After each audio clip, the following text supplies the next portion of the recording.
NBC, Facebook, and even Fox News have decided to no longer run a Trump campaign ad that had been widely criticized, not only factually incorrect, but racist. CNN decided early on not to run the ad. The president was asked about it today. Here's what he said.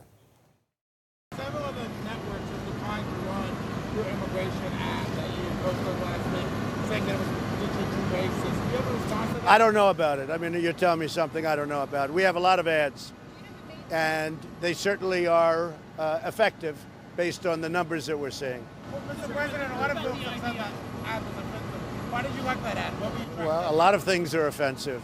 Your questions are offensive a lot of times, so, you know.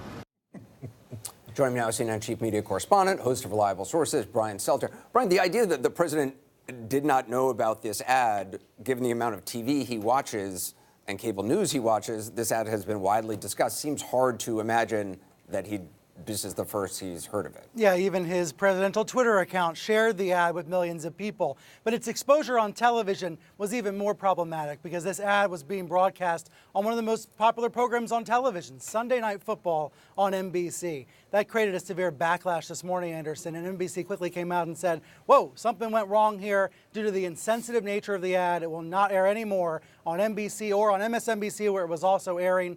But by then, frankly, the damage had been done. This ad had already been broadcast in front of millions of people. And the same thing was true over at Fox News. The ad had already aired on Fox and Fox Business more than a dozen times. Then the head of ad sales of Fox came out and said, we're not going to show it anymore. That, of course, led to the question, does this mean the ad was too racist, even for Fox News? Apparently, the answer is yes. Brian Stelter, thanks. Back now with our political team. What do you make of the fact that Fox News chose not to run this ad? I just think we've been punched numb. It's been punched numb. The idea that the President of the United States likes an ad, loves it, tweets it out, and it is so racist and so offensive that Fox News, no great friend of civil rights, can't even run it. We act like that's just normal. Now we'll talk about, Connecticut or something else. That is horrible. That is really, really bad. And, we got young people tuning in for the first time in their lives to try to watch the politics and understand what's going on. And this is their first exposure to American politics, that the President of the United States is such a raving bigot that he likes stuff that cannot be shown to them on television. There's something wrong with that. Why don't you begin? So just a quick observation before I delve in there. NBC quickly denounces the ad, but doesn't say a word about SNL taking on a combat wounded, severely veteran. Kind of turns my stomach a little bit there. So that's.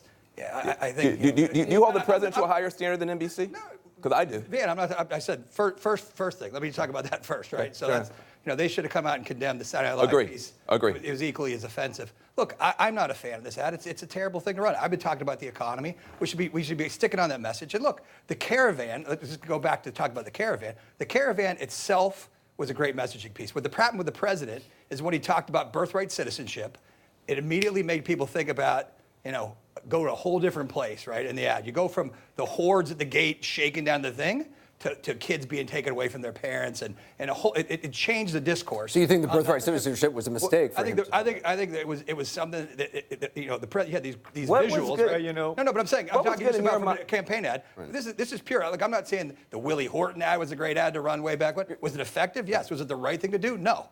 Right? Look, there's two distinct pieces here. Look, first of all, I disagree with you on both ends of it. I don't think the President of the United States demonizing this band of refugees was great in the first place. It may have been good politics. I think it was bad for the country. But I also think that these things all tie together, and what's happening is the dominoes are falling so that our overall humanity, compassion, what makes us great as Americans is going down, down, down, down, down. I don't think you can separate those two the way that you are. I'm sorry. This is the closing ad of a campaign that the president says has been about him, all about him.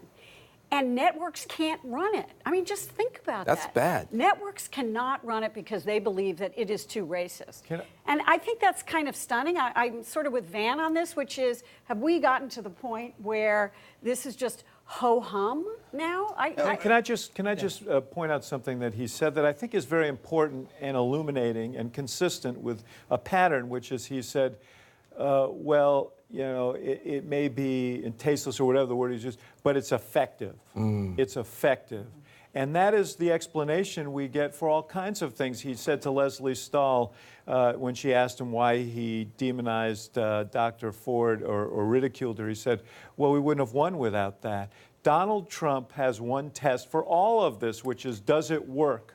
Yeah. Does it work? And he thinks that that works for him. I think he may find out tomorrow that he kind of jumped the shark here and he went too far. But that's what he thinks. What's so He's not interesting making about moral judgments. It's all about winning. What's so interesting about the evolution of this ad is that it started as a web video that he tweeted out. It was 53 seconds long. It wasn't a paid television ad. It was not going to be put in everyone's living room. And it got hammered in news coverage. It got hammered. And the Trump campaign adjusted to that because they took out the inaccuracies in trying to make a 30-second version of it to try to pass the smell test and get onto the broadcast.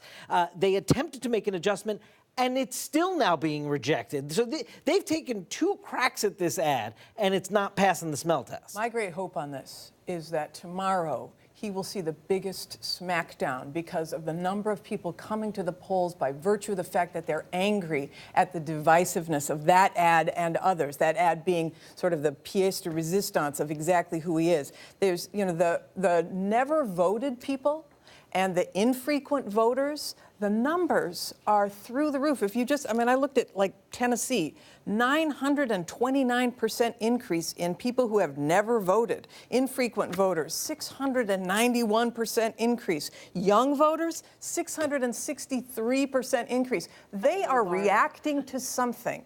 They are reacting to the divisiveness, the hatred, the bigotry. And I'm hopeful they send a very powerful message. It's interesting because Trump, according to our White House reporters, did not like the kind of soft and fuzzy Morning in America ad that ran because A, it didn't have him in it, but B, he just thought it wasn't punchy enough and it wouldn't get people out to vote. Whereas this ad probably is something if you are you are Donald Trump. We'll find out. Again, right? You have to look from a political science standpoint, right? Not a does it move the numbers? Yeah. It moves the numbers, right? And also, I mean, is it right to do? Different question. But Dave, my question is, yes, it did. There's no doubt that you had a slumbering Republican base. He started down this road. Yep. He was rewarded by rising numbers of Republicans who said they were going to vote, who they were going to participate.